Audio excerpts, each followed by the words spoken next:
The live TV, सच सबसे आगे। नमस्कार दोस्तों, मेरा नाम है जयंती झा और आप देख रहे हैं द लाइव टीवी। दोस्तों, गलतियां बहुत होती हैं, लेकिन सवाल ये कि सिर्फ इसी सरकार में यानी मोदी सरकार में गलतियां क्यों होती हैं?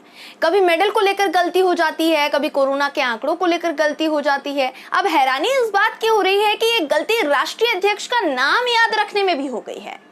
खबर दोस्तों बहुत बड़ी है, बहुत दिलचस्प है, क्योंकि भाजपा के ही मंत्री अपने ही राष्ट्रीय अध्यक्ष जेपी नड्डा का नाम भूल गए हैं। राजस्थान इंडियन नेशनल कांग्रेस के स्पोक्सपर्सन हैं नितिन अग्रवाल। उन्होंने एक ट्वीट किया है और ट्वीट में एक तस्वीर साझा की है। ये ट्वीट करते हुए उन्होंने ऐसी तस्वीर शेयर की है दोस्तों, जिससे आपको दो चीज कंफर्म समझ में आ जाएगी कि एक तो भाजपा के मंत्रियों और आईटी सेल की सेना में अनपढ़ व्यक्तियों को लिया जाता है, और दूसरा जेपी नड्डा की बीजेपी में कितनी बची कुची इज्जत बची हुई है। अब सबसे पहले आपको नितिन अग्रवाल का ट्वीट दिखा रहे हैं, देखिए स्क्रीन पर। नितिन अग्रवाल दोस्तों लिखते हैं कि ये भाई साहब हैं यूपी के शिक्षा मंत्री, नड्डा जी को तो शर्म से ही इस्तीफा दे देना चाहिए। ऐसे डमी अध्यक्ष रहने का भी क्या ही मतलब। अब नितिन अग्रवाल ने जो ट्वीट किया है उसका मतलब आपको समझाते हैं दोस्तों। नितिन अग्रवाल ने डॉक्टर सतीश चंद्र द्विवेदी की तस्वीर शेयर की है, उनके पोस्ट की तस्वीर शेयर की है, जिसे शेयर करते हुए द्विवेदी जी ने उस पोस्ट में लिख दिया है कि आज लखनऊ एयरपोर्ट पर भारतीय जनता पार्टी के यशस्वी राष्ट्रीय अध्यक्ष माननीय अमित शाह जी के आगरा प्रस्थान से पहले उनका स्वागत किया। अब एक बार गलती हुई तो ठीक, इसके बाद दोबारा उन्होंने इस पोस्ट में नीचे अमित शाह लिखा है, जबकि आपको पता होगा कि राष्ट्रीय अध्यक्ष कौन है। अमित शाह नहीं है, जेपी नड्डा है। तो ये आप ध्यान से देख पा रहे होंगे। हैरान अगर आप हुए हैं तो आपको हैरान होना भी चाहिए दोस्तों, क्योंकि जरा सोचिए कि यूपी की शिक्षा का भविष्य इस पोस्ट के बाद कितना उज्जवल है, ये नजर आ रहा होगा सबको। ऐसे शिक्षा मंत्री जिन्हें अपनी ही पार्टी के राष्ट्रीय अध्यक्ष का नाम तक नहीं मालूम, या हो सकता है कि भाई भूल गए, तो क्या ही शिक्षा देंगे आप यूपी के बच्चों को। लेकिन इनको तो मंत्री पद भी शायद भाजपा के कोटे से मिला है। द्विवेदी जी को कोटे से बड़ा प्यार है, तभी तो ईडब्ल्यूएस कोटे के तहत अपने भाई को प्रोफेसर नियुक्त करवा चुके हैं ये जनाब।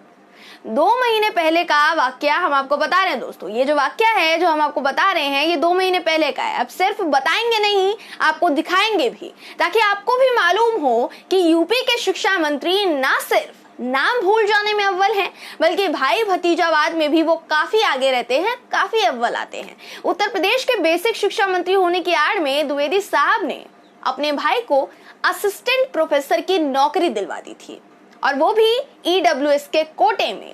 हालांकि जब द्विवेदी साहब विवादों से घिर गए, फजीहत होने लग गई, भाई की फजीहत होने लग गई, तो भाई ने क्या किया, अंत में जाकर इस्तीफा दे दिया था। आगे इनका और परिचय देंगे हम आपको, द्विवेदी साहब की और जानकारियां भी आपको देंगे, लेकिन सबसे पहले आप ये वीडियो देख लीजिए। एक अभ्यर्थी ने आवेदन किया है और एक विश्वविद्यालय ने अपनी निर्धारित प्रक्रिया का पालन करते हुए साक्षात्कार के माध्यम से उसका चयन किया है। इस मामले में ना हमारा कोई हस्तक्षेप है, ना हमको कुछ कहना है। अब ये दुर्भाग्य है कि वो हमारा भाई है। जिसको कोई आपत्ति हो तो उसका जांच करा सकता है।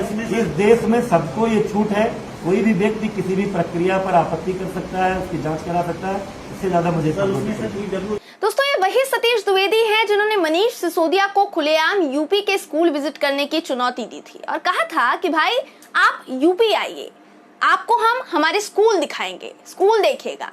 फिर जब मनीष सिसोदिया और संजय सिंह पहुंचे तो ये लोग हक्का बक्का रह गए, गाड़ी ही अंदर नहीं जाने दे रहे थे।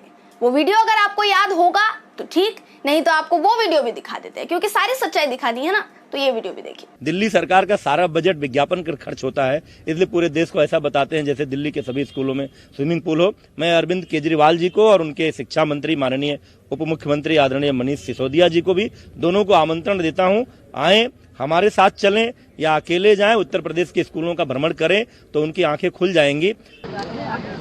गलत काम करने थोड़ी जा रहे हैं, स्कूल देखने को जा रहे हैं। सीपी सर तय करेंगे, आपके मंत्री जी बने नहीं करना सर, सीपी साहब बड़े कि हम बना रहे हैं। आप पीछे हो जाए, आप लोग पीछे हो जाइए, आप लोग पीछे हो जाइए, आप लोग पीछे हो जाइए, ये आप लोग पीछे हो जाइए।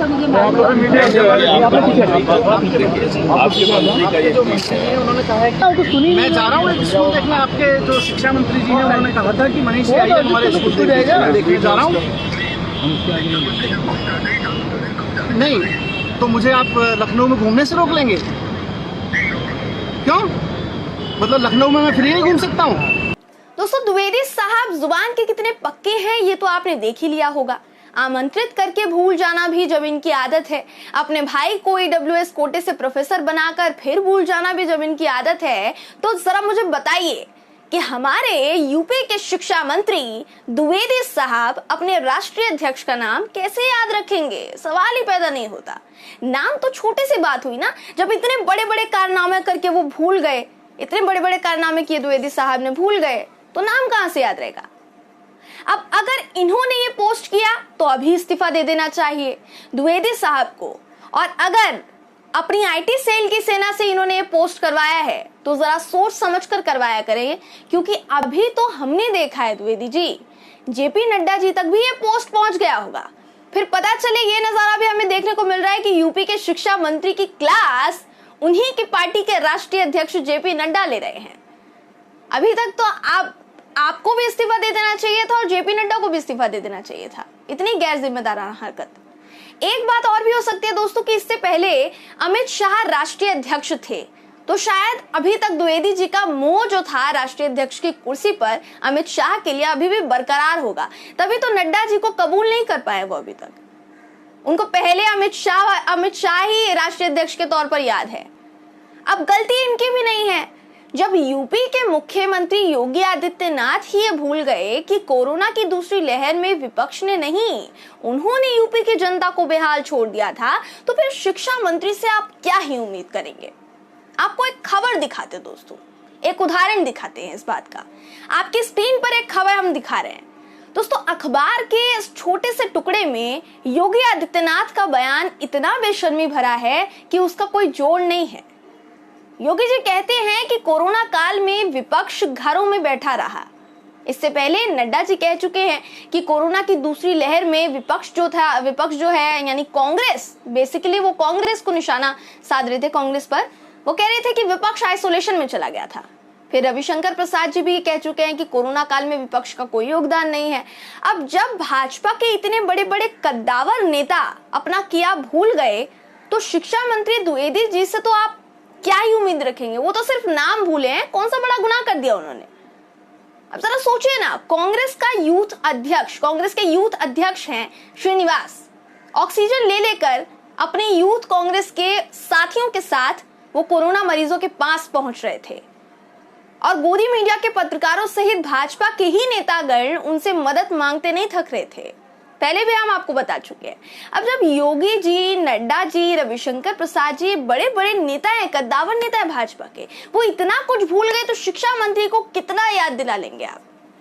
देखिए, भाजपा के नेताओं को सीखने का मौका तो आखिर राष्ट्रीय अध्यक्ष से ही मिलता है ना। अध्यक्ष भी भुलक्कड़, मुख्यमंत्री भी भुलक्कड़ और शिक्षा मंत्री भी भुलक्कड़। तो यूपी में अगले साल भाजपा नहीं, भुलक्कड़ पार्टी यूपी में चुनाव लड़ेगी, जो सब कुछ बोलकर सब कुछ भूल जाते हैं। जो कुछ भी इन्होंने कहा, जो कुछ भी बयानबाजी दी, सब कुछ भूलकर सब कुछ भूल गए। बहरहाल दोस्तों, इस खबर पर आपकी क्या राय है? आपकी राय बहुत जरूरी है, कमेंट करके जरूर बताइएगा। अगर आपको ये वीडियो पसंद आई हो तो वीडियो को लाइक और शेयर करना मत भूलिएगा। फिर मुलाकात होगी आपसे, तब तक के लिए नमस्कार। द लाइव टीवी, सच सबसे आगे।